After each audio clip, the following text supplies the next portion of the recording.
Hey, LeSean, can you hear me? Yeah. Yep, I All hear you. right, great. You ready to get started? Let's do it. All right. Well, thank you everybody for coming out. We have Tampa Bay running back LeSean McCoy with us today. A reminder to all media, in order to be considered for a question, we ask that you have both your full name and affiliation in your Zoom name to be considered. All right, to begin, we will go with Pat Principe with WGAL TV. Shady, what's up, buddy? How you doing? What's up? Doing good, except we had a foot of snow, so, I'm not digging that, but hey, you know, All my family back home, they said there's so much snow. there is way too much. You're in a good place, buddy. You're in a good place where you are right now. Hey, I got to ask you, you've done quite a bit in your career. Where does getting the opportunity to be part of a Super Bowl team 2 years in a row rank for you right Well, first of all, I gotta let you know that I'm the rabbit's foot. You know what I'm saying? When I go to a team, they make it happen. No, just I don't know. I think I just look at just the teams. I mean, Kansas City last year, they were a great team as far as just every level from the offense, defense, special teams. They were coached very, very well. I think you have a good defense, coached well with a quarterback and talent around. I think that's the pedigree of winning. You look at our team now, we have the same thing. Tons of playmakers, have a quarterback, great defense, well coached, good head coach, and you put the players on offense and around with each other. We make things happen. Our next question will be from Paul Domowich.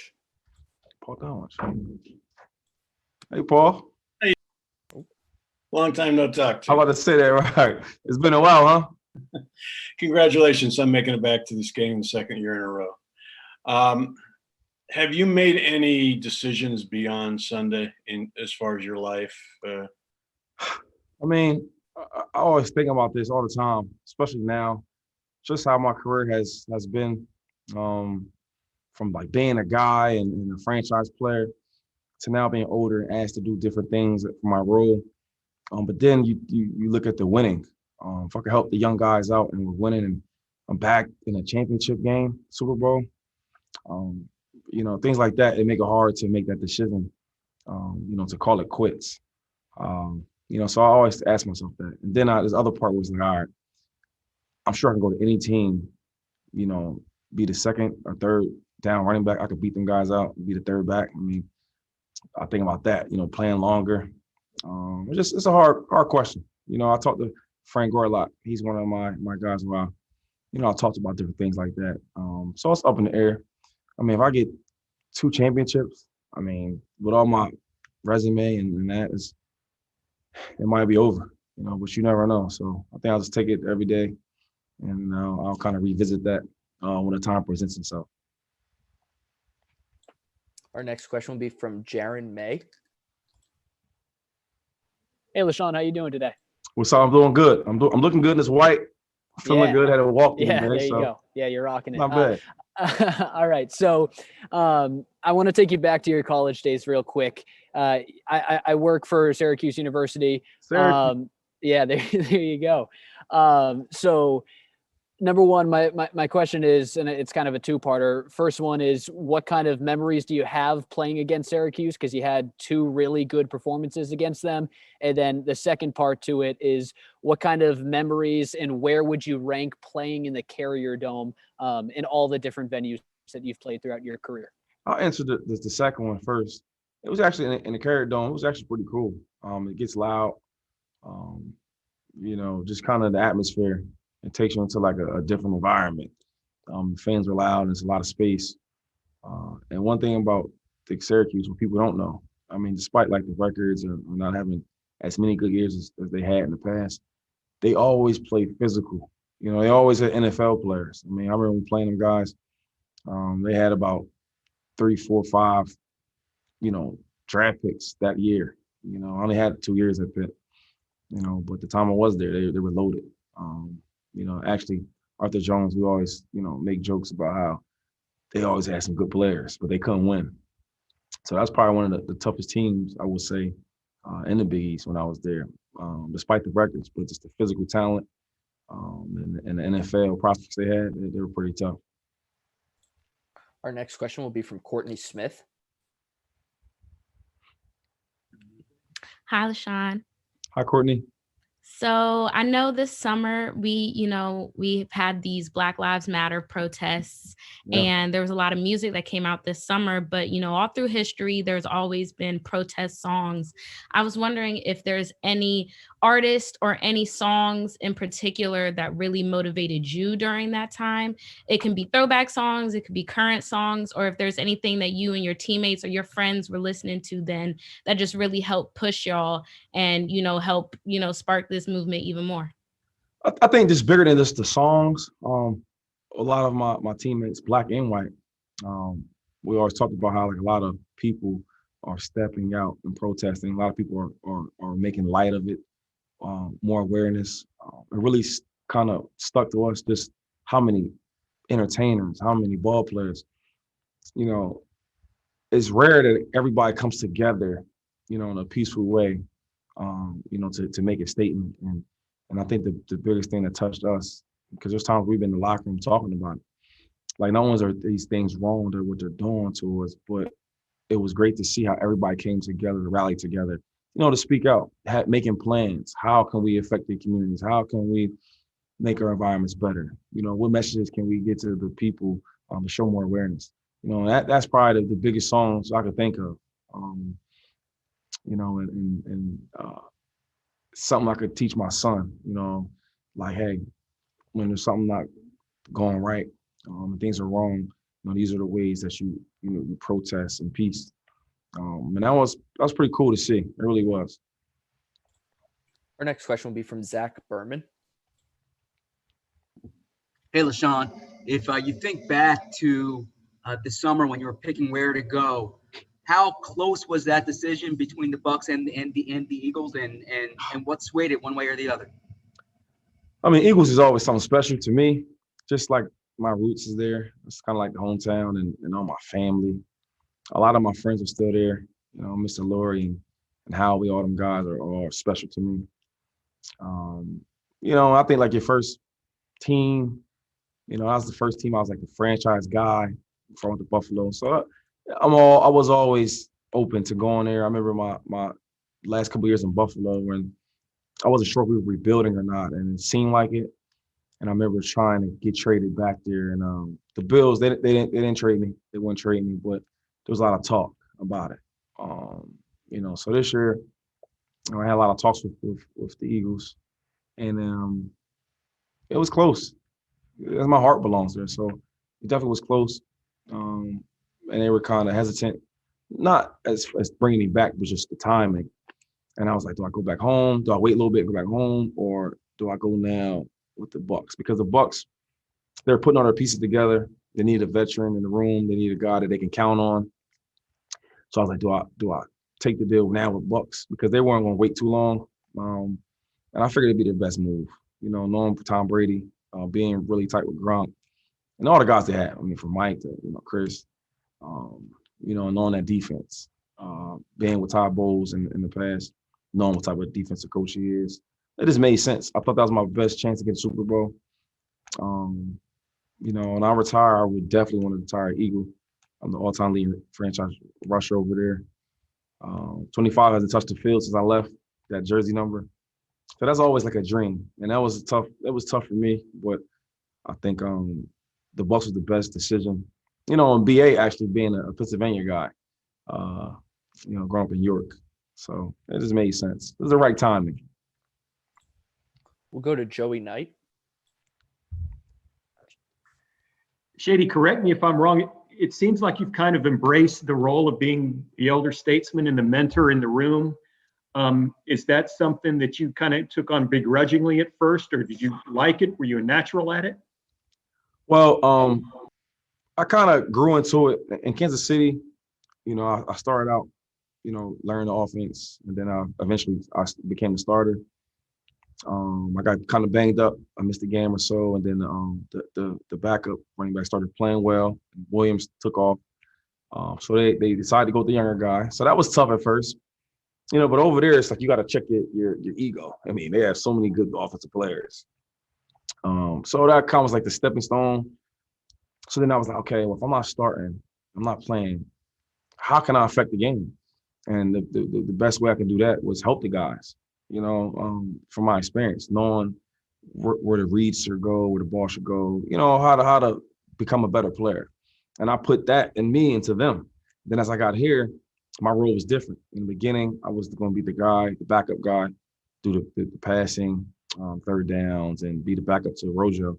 And then before that got released, and he came here, and then I knew kind of the writing on the wall. You pay him the big bucks. He's a big name. He's young. He's still very, very talented. And then he started playing, and my role changed. And me just being a veteran, man, like at this point, I want to win. I mean, everybody knows the things I've done, and I want to be able to still affect the game. And they look at me now as like insurance.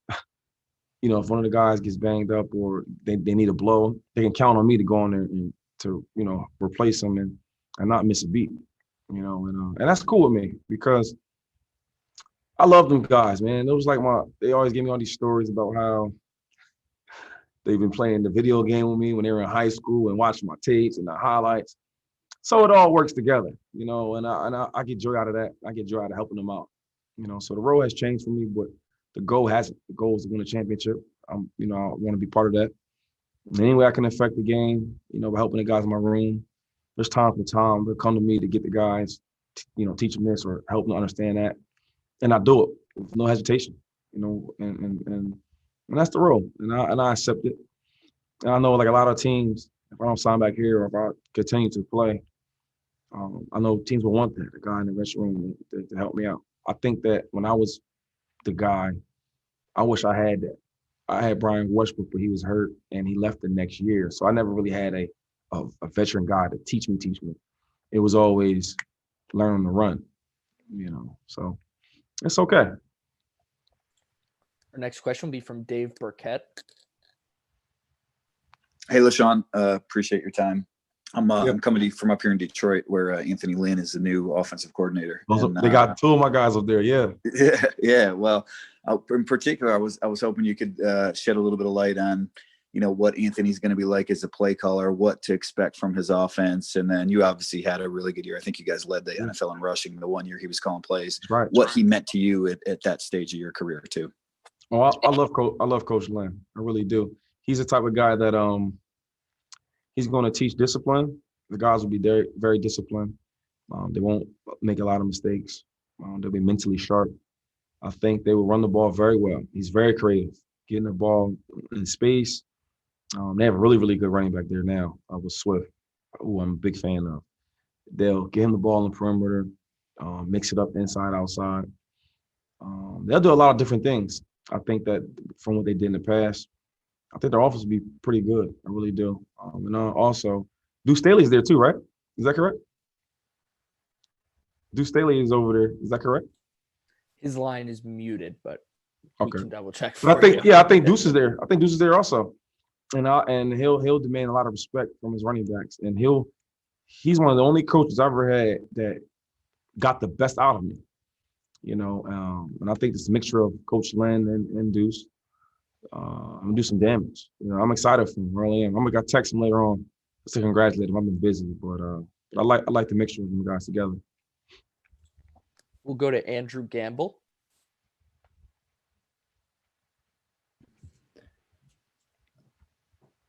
Hi, LeSean, man. I hope you and your family are doing well, and congratulations on making it to the Super Bowl, man. Thank you.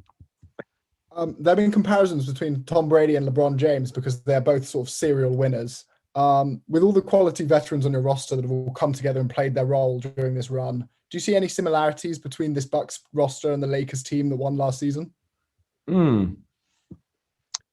I guess you could see some similarities. I mean, you can compare this to Brady. He's an old guy, and LeBron's old, but they're beast. He finds ways to win. LeBron the same way. I think that they both kind of motivate the team. And I think with great leaders, they're measured by, how you get your role players, to step up and make plays. That's a big comparison. I think them two very, very similar. And then just dealing with the situation, right? With the COVID, guys being accountable, being safe, not messing around, hanging out and or jeopardizing the guy next to you. Because if I have it, from hanging out and I bring it to my teammate, then he's out. We've been one of the better teams this year. Now I seen LeBron James talking about that, how it was a tough year just based on that.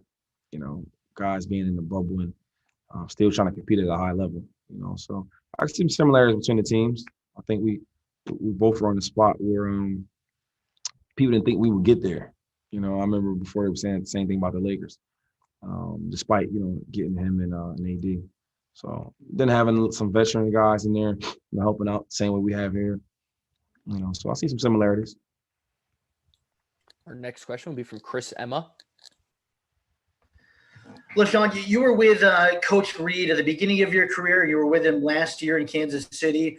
What's allowed him to stay on the cutting edge offensively in terms of scheme and playbook, and just kind of what are your observations of the way he's done it? Well, he loves cheeseburgers. That's something that has never changed.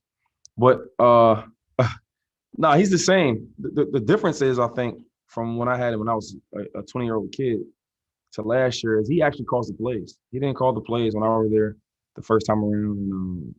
He's changed, and also his personality. He's always been like cool, which the media doesn't see, but he's getting involved with the young guys. The young guys has their personalities, and he's dancing now, he's joking, he's wearing Air Force Ones. That's never been Andy Reid, and he's still the same as far as drafting. He's always drafted good and got the players he needs to make plays. Talk about Mahomes and all the guys they have over there. Most of them guys were drafted there. He's still offense first type of team. They kind of go as the offense goes. And he's doing a great job. I'm so happy for Coach Reed. He's one of my favorites for sure. Now hopefully they don't win. It's coming Sunday. But all the wishes to him and his family. I love his wife and his kids. So he has a special place for me in my heart, for sure. Our next question will be from Joel D. Smith. Hey, Shady, I'm from the CBS affiliate in Harrisburg. Everybody's rooting for you here still. HBG, baby. Hey, now you're talking about being a veteran and a guy who gives out some advice. Here's a tricky one for you. What advice would you give to your own self back at McDevitt? As a young LeSean McCoy, I would tell him, to be humble, be more humble, and cherish every moment that you have. Be more of a leader, work a little bit harder, because there's guys that you don't know about that's working hard, that don't have the exposure. I would tell LeSean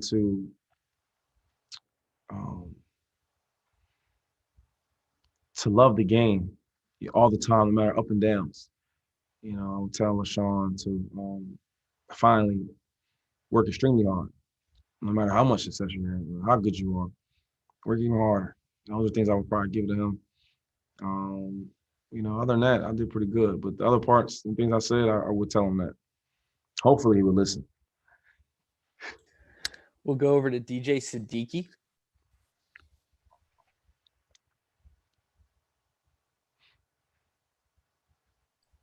Hey, LeSean, can you hear me? Yes, I can. Hi. So you played a lot of years in Philly, man, and you were one of the best, obviously, but you guys never came close to a Super Bowl. Mm-mm. And here you are, Kansas City last year. You win a Super Bowl, signing with them late in the offseason. You signed with Tampa Bay late in the offseason this time around. You're on the verge of potentially winning another one. Can you kind of explain this feeling? Is it a little bit surreal? It's definitely so crazy, man. Just going back to back. When I got let go from Buffalo, I had so many teams reaching out to me. And I was like, man, at this point, do I chase the money or I chase winning? And I want to win. And that was one of the biggest reasons why I went to Kansas City, from the winning aspect and the coach.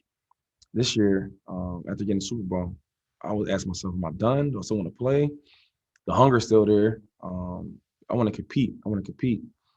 And when Tampa Bay called and they started signing these players, a lot of other teams that I had waiting on me, it didn't make sense. Where Tampa Bay made sense from the moves they made, the coaches they had. I said, I'm going there.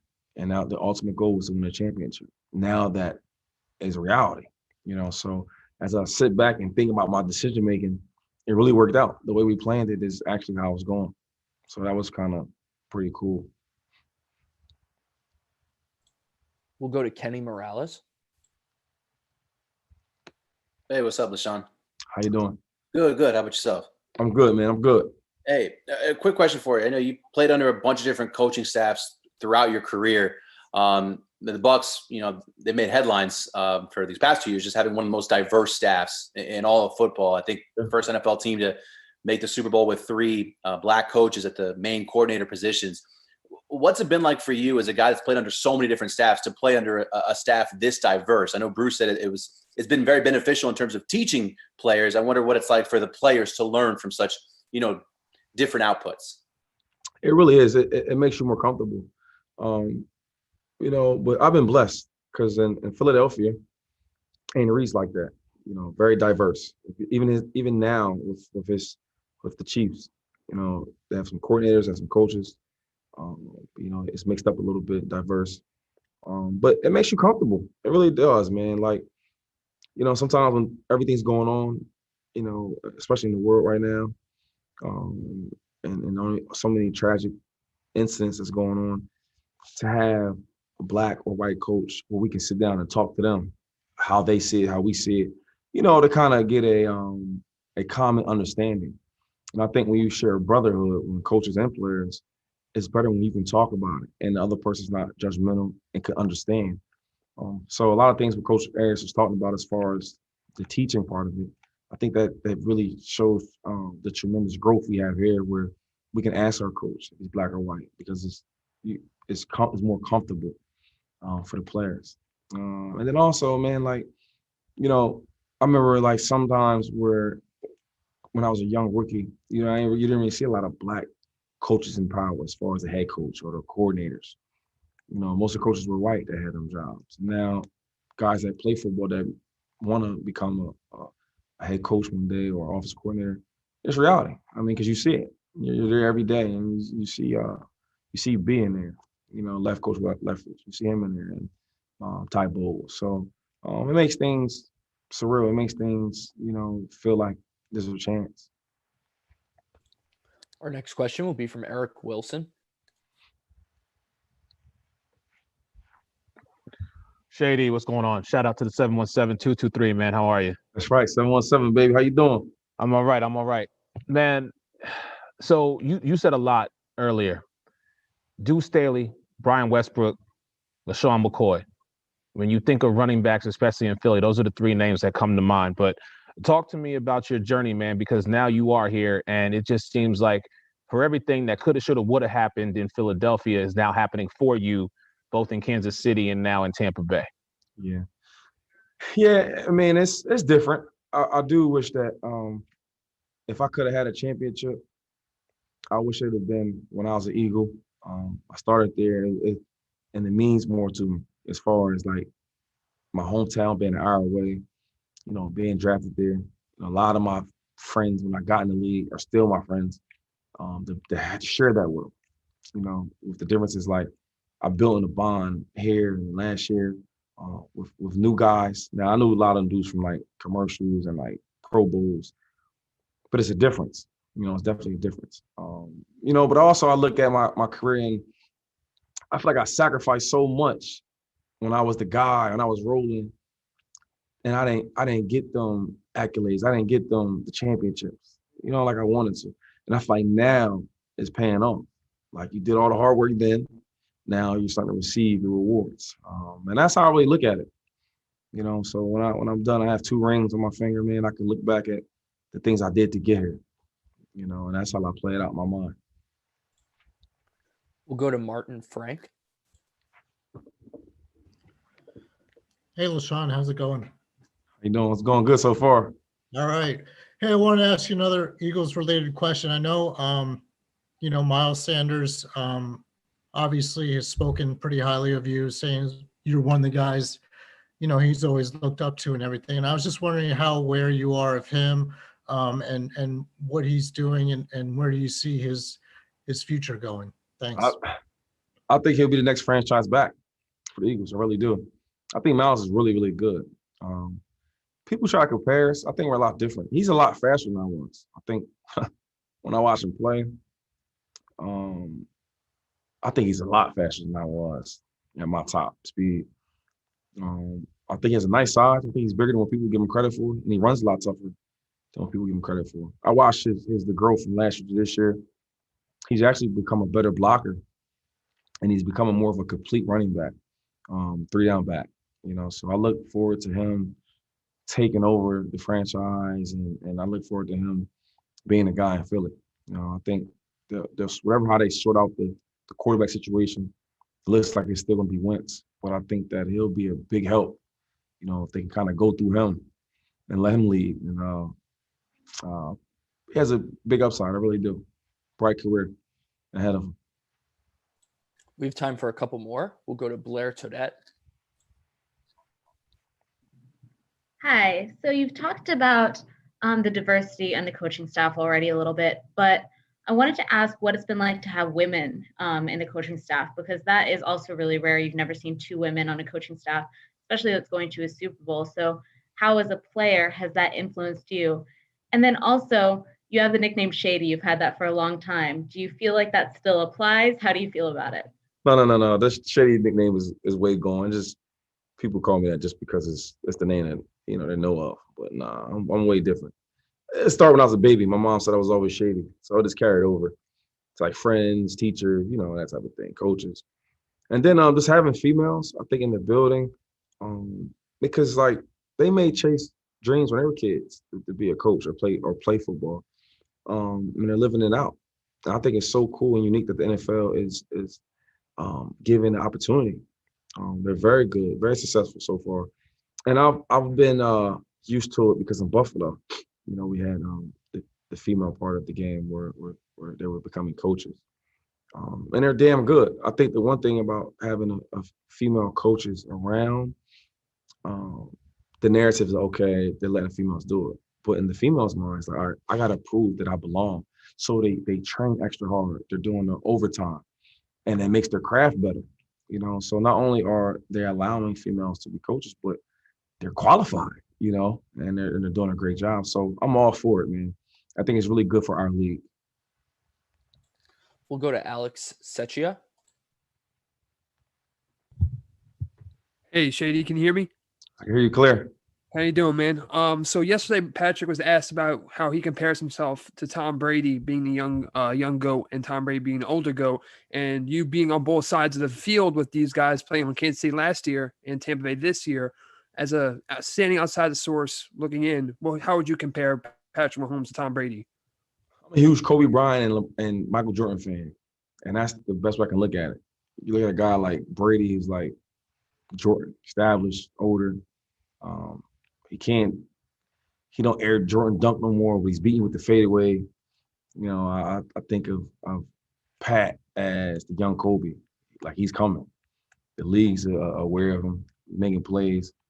They're so similar, but they're so different. They both are competitive, extremely competitive. They always want to win at any cost. I think that they have that superstar quality to them. I think this Pat's younger. I think Brady's older. He's more established, so successful. I think Pat is chasing that. I think he's on the verge of being the next Brady. And I love to watch them lead. They lead differently, but they all have this ultimate same goal. They want to win. I watched games where we won the game, but maybe Tom didn't play well, right? He's happy, but he's also mad inside. I watched the same thing with Mahomes. We won the game, he didn't play well. He's like, I can't wait to get another shot next week to get better. And they have that. They really do. And it's funny watching it. It's funny watching it. I think they both are a lot cooler than what people think. They both got style to them. They like different music. They dance a little bit. They joke. And I think that's a blessing that I got to see 2 greats, one older, one younger, and the way they perfect their game and the way they approach this game. People ask me all the time. I keep it short with them, but in my head, I see so many comparisons, and then I see so many things that they really share together, but also they compete differently, but kind of the same type of goals. So I think I'm blessed to see that, man. I really am. Like, 10 years or something, I'll be saying how, Pat's like the new Brady. All right, that's all we have time for today. We appreciate you taking the time, LeSean. All right, thank you. Thank you.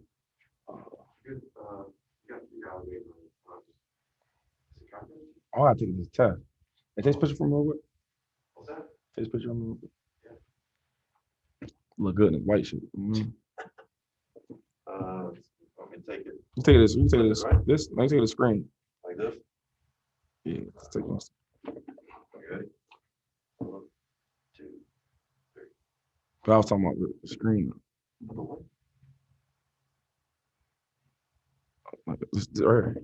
Oh, you want me to take the screen? I got you. My white light's not that great, but You turn around though. Yeah. Oh, my bad. well, if I turn around, don't want it like make the L. Well, it's already backwards, right? Because you're looking at a mirror image. Like that. Yeah.